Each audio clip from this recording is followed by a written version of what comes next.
Hello again, viewers, and greetings, fellow space travelers. This is Thorn of Night, and welcome to episode 14 of my bee breeding guide.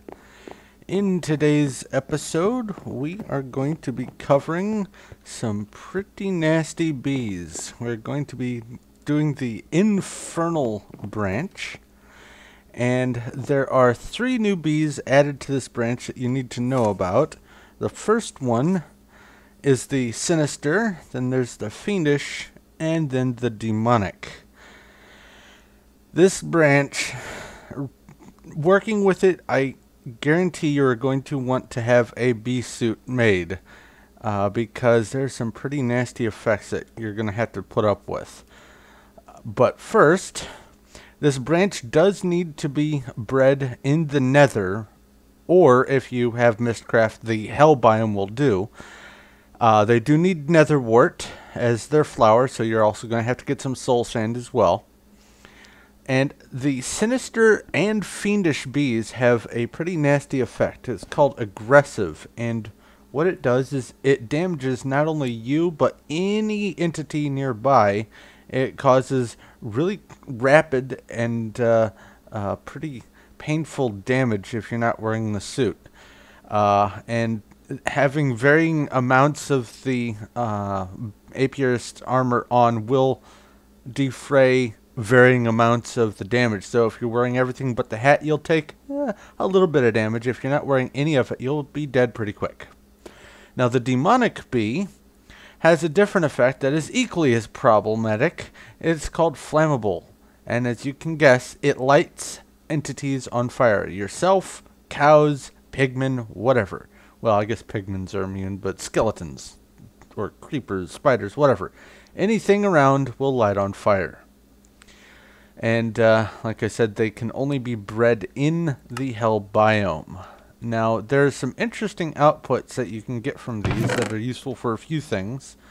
First off, the comb that you're going to get from them is called simmering comb. Unlike the other ones, it doesn't give you any beeswax or any honey drops. Instead, you'll get this stuff called refractory wax and this stuff called phosphor. Now, refractory wax is used primarily in making these refractory capsules, which are basically just another form of can. But this phosphor, this is awesome. You can use bees to make lava, literally.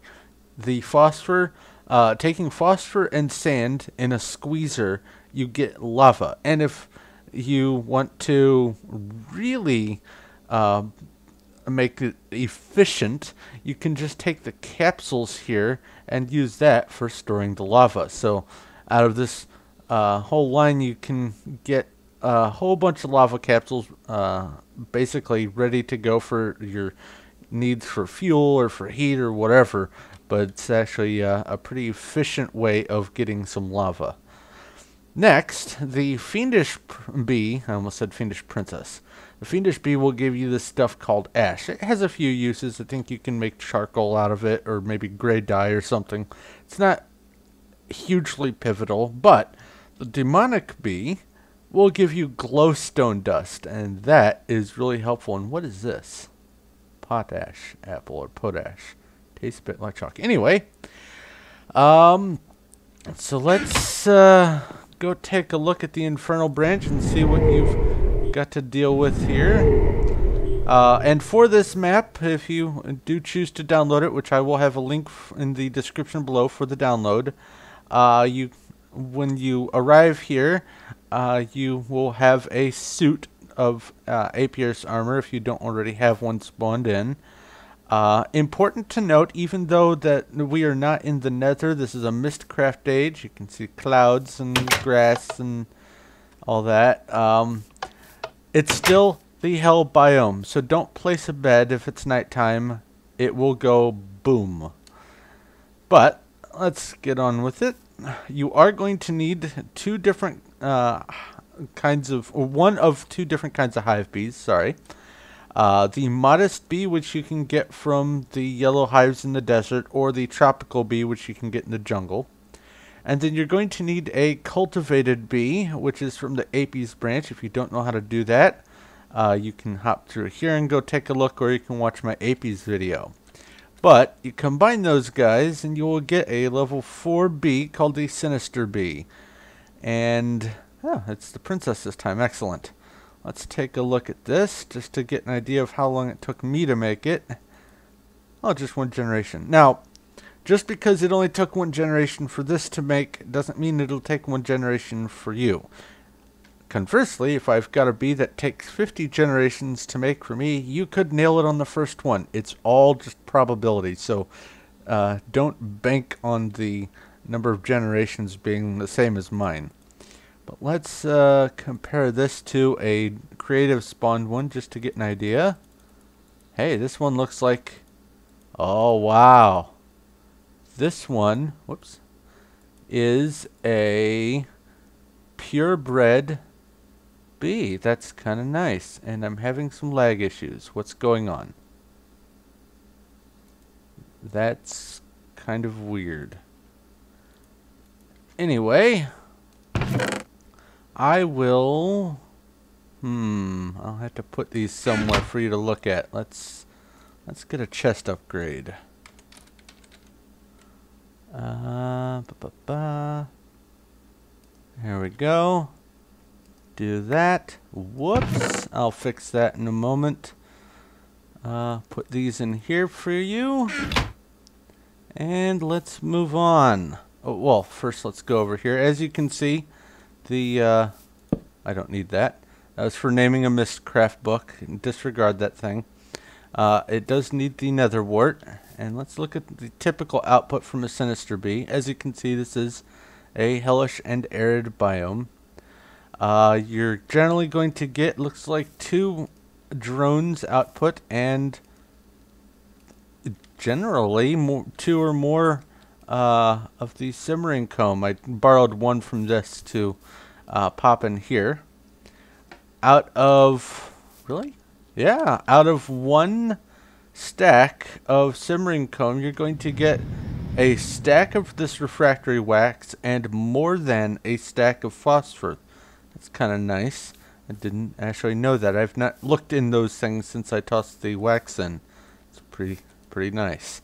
Anyway, moving on to the next bee, we've got the Fiendish bee. It's a level 5 because it takes the level 4 Sinister. And also you're going to need another cultivated in the AB's branch over there. And here's some stock for you to work with. And let's take a look. We have the Fiendish bee here.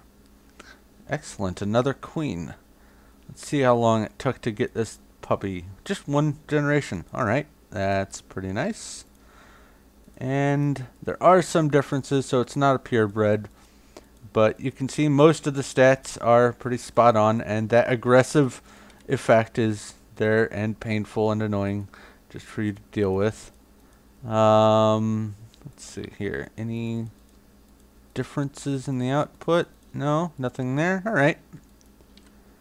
Toss this in here for you. And let's look at what you're generally going to get out of these.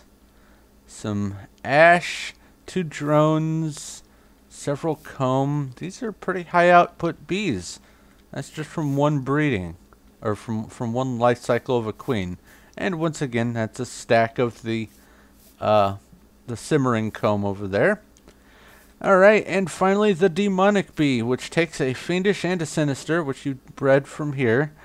And I have some stock in here for you to mess with again.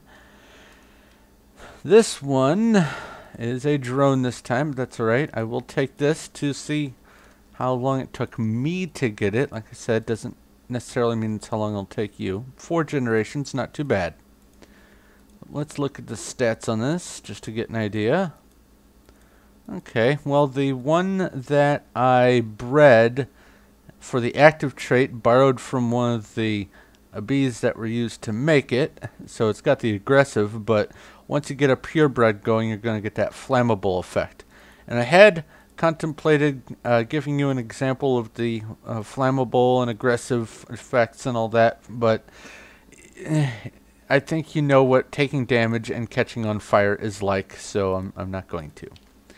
But I will put these in here for you to examine more closely if you wish, and let's take a look at the typical output. You've got 2 drones, some of the comb and a few glowstone. It looks kind of rather random. There's 8 items output in one cycle there, and there's just 3 there, 3 there, 6, and none on this one. So it's kind of hit or miss. And once again, that's the simmering comb that you're going to get out of it. But you can get an idea. Let's see here. 5 cycles of a queen gives you 5, 6, 7, 8, 9. So a little less than 2 glowstone per queen. 2 glowstone dust. So that's not too shabby there. But the other thing I need to mention about this is the Infernal Hive here actually needs to be bred in order to move on to several other types of hive or of branches, including the austere, volcanic, shadow, caustic, thermic, vengeful, abominable, and virulent. So you can access all those through here when you get this map. But that's actually pretty much everything you need to know about the breeding for this branch and what you're going to get out of it. So, thank you very much for watching. I hope this was helpful and useful for you. If you have any questions, comments, or suggestions, do leave them in the comment section below. I will do my best to respond.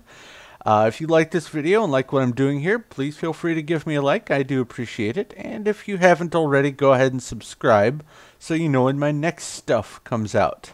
But I'm going to go ahead and wrap up here. So thank you once again for watching. This is Thorn of Night, and I will talk to you later.